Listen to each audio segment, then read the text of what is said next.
memenuhi syarat subjektif yang ditentukan oleh pihak penyidik, walaupun terdakwa tidak akan melakukan apa yang dikhawatirkan oleh penyidik, namun subjektivitas penyidik melihat hal itu akan dilakukan, maka tetap dilakukan penahanan. Sehingga hal tersebut dapat menimbulkan ketidakpastian hukum di dalamnya, maka alasan subjektif tersebut seharusnya tidak digunakan sebagai syarat utama menahan seseorang. Dalam hal ini terdakwa pada proses penyidikan, bahwa di dalam KUHP pasal 21 ayat 4 sudah ditentukan syarat objektif di mana syarat tersebut sangat jelas dan tegas mengatakan penahanan baru dapat dilakukan terhadap tindak pidana dengan ancaman hukuman di atas 5 tahun atau lebih. Sehingga terhadap penahanan yang dilakukan oleh penyidik dan penuntut umum saat ini tidak sesuai dengan Kitab Undang-Undang Hukum Acara Pidana dalam hal perbuatan terdakwa yang ancaman hukumnya di bawah 5 tahun untuk tetap dilakukan penahanan.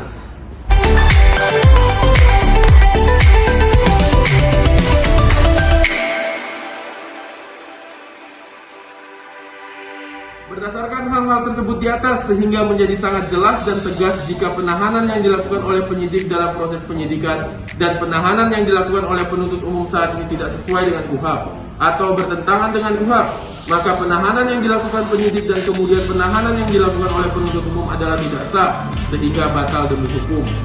Keberatan yang kedua, jaksa salah dalam menerapkan hukum. Bahwa jaksa penuntut umum dalam dakwaan keduanya menyebutkan jika terdakwa telah melakukan perbuatan dengan sengaja dan melawan hukum, menghancurkan, merusakkan, membuat tak dapat dipakai atau menghilangkan barang sesuatu yang seluruhnya atau sebagian milik orang lain, sebagaimana diatur dan diancam pidana dalam pasal 406 ayat 1 KUHP, di mana akibat perbuatan tersebut timbul kerugian sebesar Rp260.000. Bahwa adapun kesalahan dalam menerapkan hukum menurut hemat kami adalah di mana jaksa penuntut umum tidak mempertimbangkan ketentuan pada pasal 407 ayat 1 KUHP yang berbunyi perbuatan-perbuatan yang dirumuskan dalam pasal 406 jika harga kerugian tidak lebih dari Rp25 diancam dengan pidana penjara paling lama 3 bulan atau pidana denda paling banyak Rp250. Yang mana ketentuan ini kemudian diubah lagi oleh pasal 1 Peraturan Mahkamah Agung Republik Indonesia nomor 2 tahun 2012 tentang penyesuaian batasan tindak pidana ringan dan jumlah denda dalam KUHP yang berbunyi kata-kata Rp215 dalam pasal 364, 373, 379, 384, 407 dan pasal 482 KUHP dibaca menjadi Rp2.500.000. Bahwa dalam dakwaan kedua jaksa penuntut umum tersebut sudah sangat jelas menyebutkan jika kerugian yang timbul adalah Rp260.000, maka menurut hemat kami berdasarkan pasal 1 Peraturan Mahkamah Agung Republik Indonesia nomor 2 tahun 2012 tentang penyesuaian batasan tindak pidana ringan dan jumlah denda dalam KUHP karena kerugian yang timbul tidak lebih dari Rp2.500.000, maka pasal yang harus diterapkan kepada terdakwa adalah pasal 407 ayat 1 KUHP dan bukan pasal 406 ayat 1 KUHP, sehingga menurut kami jaksa penuntut umum telah salah dalam menerapkan hukum. Bahwa karena kerugian yang timbul adalah Rp260.000, maka atas peristiwa tindak pidana tersebut merupakan peristiwa tindak pidana ringan, di mana dalam peristiwa tindak pidana ringan maka hukuman acaranya digunakan untuk memeriksa perbuatan tindak pidana ringan tersebut adalah dengan menggunakan acara pemeriksaan cepat, di mana dalam pemeriksaan di tingkat pengadilan disidangkan dengan hakim tunggal. Oleh karena itu terhadap dakwaan kedua jaksa penuntut umum tidak dapat diperiksa bersamaan dengan tindak pidana biasa, karena acara pemeriksaannya sudah berbeda antara acara pemeriksaan cepat dalam tindak pidana ringan dengan acara pemeriksaan biasa dalam tindak pidana biasa. Maka terhadap dakwaan jaksa penuntut umum tertanggal 13 Juli 2021 dalam perkara nomor 683-B/2021-PN Denpasar tidak dapat dilakukan pemeriksaan karena memuat dua hukum acara yang berbeda.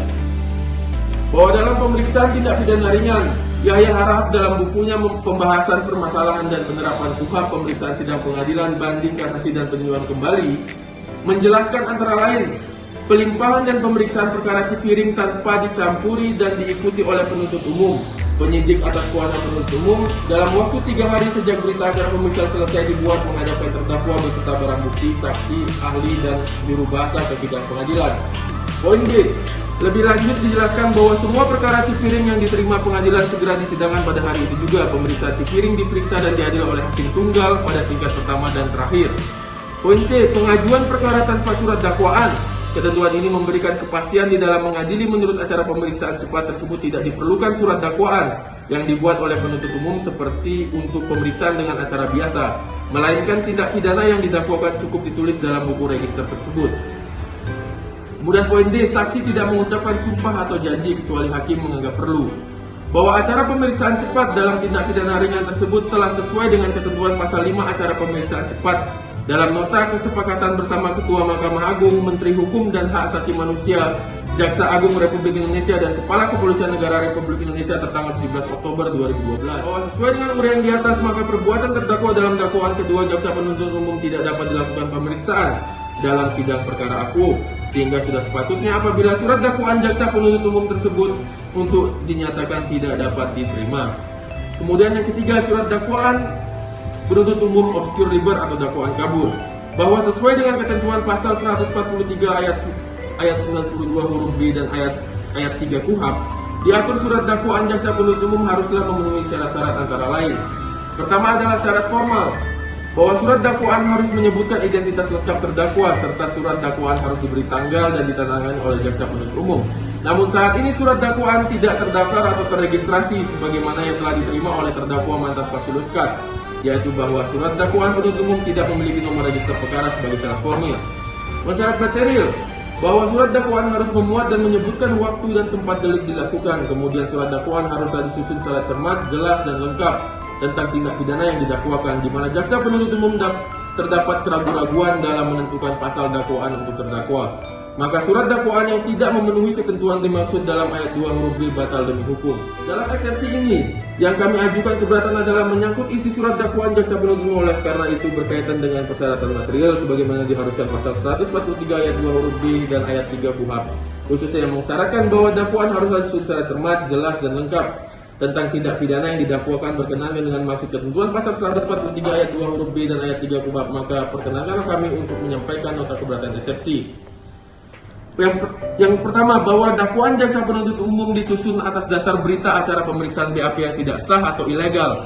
Bahwa surat dakwaan jaksa penuntut umum disusun atas dasar berita acara pemeriksaan BAP, di mana pada tahap penyidikan dalam perkara aku dilakukan oleh penyidik Rektorat Kriminal Kepolisian Sektor Kuta Utara. Bahwa jaksa penuntut umum di dalam dakwaan ke-1 telah mendakwa terdakwa mantas Fasilus Kas dalam pasal 351 ayat 1 KUHP dengan penganiayaan yang disamakan dengan sengaja merusak kesehatan dengan pidana paling lama 2 tahun 8 bulan. Bahwa sesuai dengan ketentuan pasal 54 KUHP pada pokoknya menyatakan bahwa guna kepentingan pembelaan, tersangka atau terdakwa berhak mendapat bantuan hukum dari seorang atau lebih penasihat hukum selama dalam waktu dan pada saat tingkat pemeriksaan menurut tata cara yang ditentukan dalam undang-undang ini. Bahwa pada saat terdakwa mantas Fasilus Kas diperiksa sebagai tersangka dalam perkara aku yang dilakukan oleh penyidik Rektorat Kriminal Kepolisian Sektor Kuta Utara, terdakwa tidak didampingin oleh penasihat hukum. Walaupun tidak ada kewajiban terhadap tindak pidana yang dilakukan terdakwa harus didampingi penasihat hukum, namun pada saat pemeriksaan berita acara sebagai tersangka, selain itu terdakwa juga tidak bersedia memberikan keterangan karena dalam keadaan tidak sehat, serta pada saat pemeriksaan berita acara tersebut terdakwa semalaman duduk dan tinggal di kantor polisi dari jam 1 WITA. Sebagaimana dalam berita acara pemeriksaan BAP pada tanggal 25 Mei tahun 2021 tanpa ditandatangani oleh terdakwa dalam perkara aku. Di mana hal tersebut juga telah diatur dalam pasal 52 KUHP, yaitu dalam pemeriksaan pada tingkat penyidikan dan pengadilan, tersangka atau terdakwa berhak memberikan keterangan secara bebas kepada penyidik atau hakim. Bahwa kemudian terdakwa dalam hal ini setelah pemeriksaan berita acara tersangka tanggal 25 Mei 2021 sampai surat dakwaan ini dibuat oleh jaksa penuntut umum dan kemudian dipersidangkan dalam perkara pidana biasa, terdakwa tidak pernah lagi diberikan kesempatan untuk memberikan keterangan dengan didampingin oleh penasihat hukumnya yang telah ditunjuk pada tanggal 27 Mei 2021. Sehingga hak-hak terdakwa guna kepentingan pembelaannya mendapat bantuan hukum dari penasihat hukumnya pada proses penyidikan Direktorat Kriminal Kepolisian Sektor Kuta Utara tidak diberikan, sehingga hal tersebut harus nyatakan tidak dapat diterima. Surat dakwaan jaksa penuntut umum yang dibuat berdasarkan berita acara pemeriksaan BAP tersangka tidak sah atau ilegal.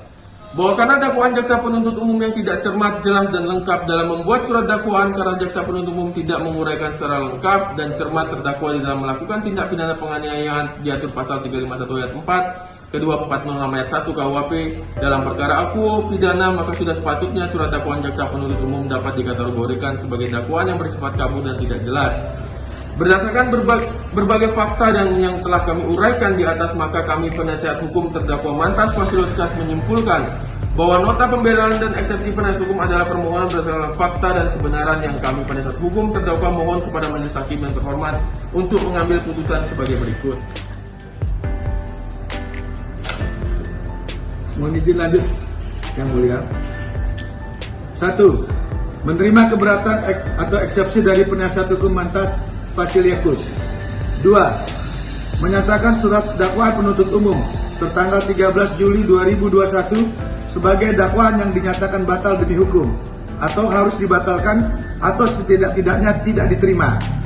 3. Menghentikan pemeriksaan dalam perkara pidana nomor 683-PIT-B-2021-PN Denpasar.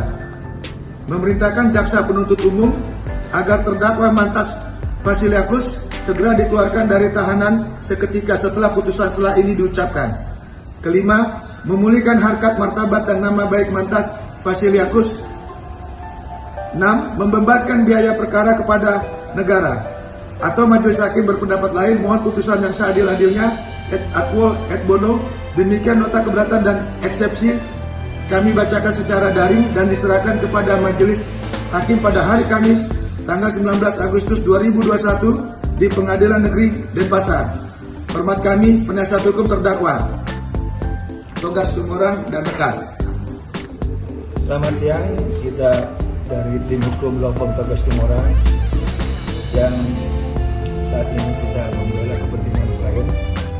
Puji syukur persidangan secara daring itu bisa berjalan dengan baik, dan pada kesempatan hari ini itu adalah sidang menyampaikan nota keberatan atau eksepsi, di mana eksepsi itu kita bacakan secara terbuka dan kita juga sudah menjelaskan duduk perkara terhadap kenapa kita meminta suatu nota keberatan ataupun eksepsi. Nah, sehingga mudah-mudahan untuk beberapa minggu ke depan dapat dikabulkan oleh pihak majelis hakim, terutama dalam putusan selanya agar memihak kepada klien kami, di mana jelas banget di sini ada beberapa poin yang kita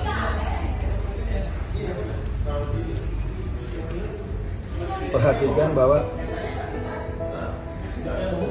terkait permasalahan yang berjalan dari BAP kepolisian lantas sampai didakwa dan disidangkan, itu jelas dakwaan jaksa itu harus tidak bisa diterima ataupun dibatalkan demi hukum.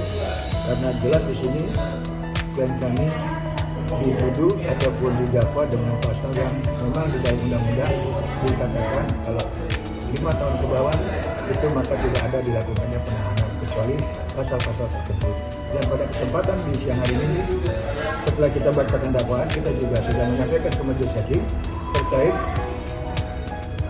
permintaan pengalihan penahanan, dan semoga kedepannya hati nurani hakim ataupun majelis hakim terkait kasus yang klien kami tangani ini bisa tergugah dan klien kami bisa minimal menghirup udara kebebasan, karena biar bagaimanapun dia adalah seorang manusia yang selalu dilindungi harkat martabatnya dengan hak asasi manusia. Itu yang bisa saya sampaikan. Saya Togas Tumorang mengucapkan banyak-banyak terima kasih kepada majelis hakim dan jaksa penuntut umum serta klien kami, di mana semuanya dapat berjalan dengan baik.